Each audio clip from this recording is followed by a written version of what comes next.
Westminster's Confession on the state of man after death and of the resurrection of the dead is their intermediate state. Have you ever asked the question, what happened to man and woman after they died? Where do their souls or spirits go? And we know the bodies rot in the graveyard. So this is definitely the most precise and correct doctrinal position. And thank God for Westminster's Confession. I'm going to read to you and expound on it, okay? So this is going to be great. The bodies of men after death return to dust and see corruption. Okay, so when a man or woman dies, his or her soul, her bodies return to dust. From dust you come, to dust you go.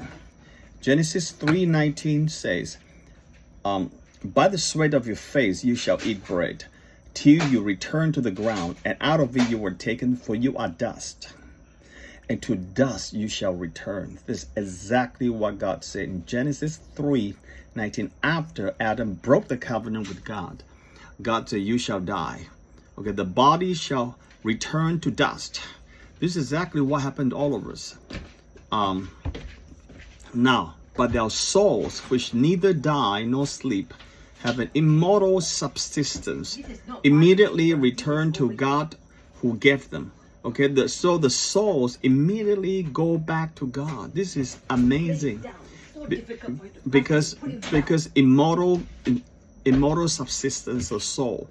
After a person dies, his or her soul immediately return to God who gave them. Luke 23:43. And he said to them, truly I said to you, today you will be with me in paradise. Jesus said that today you'll be with me in paradise. He was talking to the thief on his right hand, on another cross on the right hand. Now Ecclesiastes 12:7. This is the most clearest picture of what happened. And the dust returns to the earth as it was, and the spirit returns to God who gave it. The spirit returns to God who gave it. So the souls of the righteous being then made perfect in holiness are received into the highest heavens, where they behold the face of God in light and glory, waiting for the full redemption of the body. So a person who has believed in Christ and who has followed Christ and learned to follow him, and his souls has been made perfect in holiness, are received in the highest heavens and behold the face of God immediately, and where they will behold the face of God in light and glory, and waiting for the full redemption of the bodies. So the bodies stay in the grave, rot away, and return to dust, but soul goes to heaven. So soul goes to heaven. These are believers in Christ who've been redeemed. Okay, so the souls go to heaven and waiting for the bodies to be redeemed. Hebrews 12:23. And to the assembly of the firstborn who are enrolled in heaven, to God, the judge of all, and the spirits of the righteous made perfect. 2 Corinthians 5:1.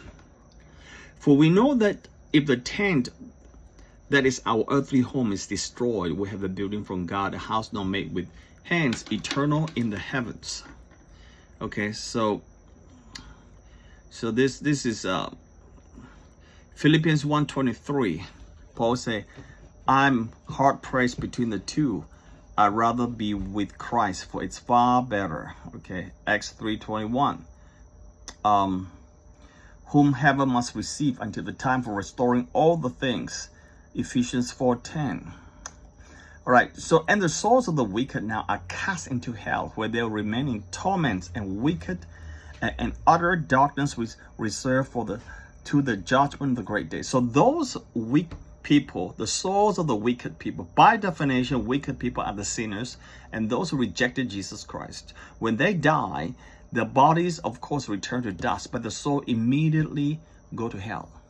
There's no intermediate stage waiting for a judgment of God, etc. They go to hell.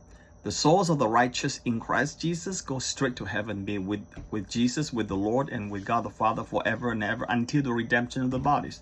But the wicked who's rejected Christ immediately go to hell. This is a scary thing, right? Second, like Luke 16:23-24, in Hades or hell, being in torment, he lifted up his eyes and saw Abraham far off and Lazarus on his side. And he called out, Father Abraham, have mercy on me, and send Lazarus to dip the end of his finger in water and cool my tongue, for I am in anguish at his flame. So let me just continue reading 2.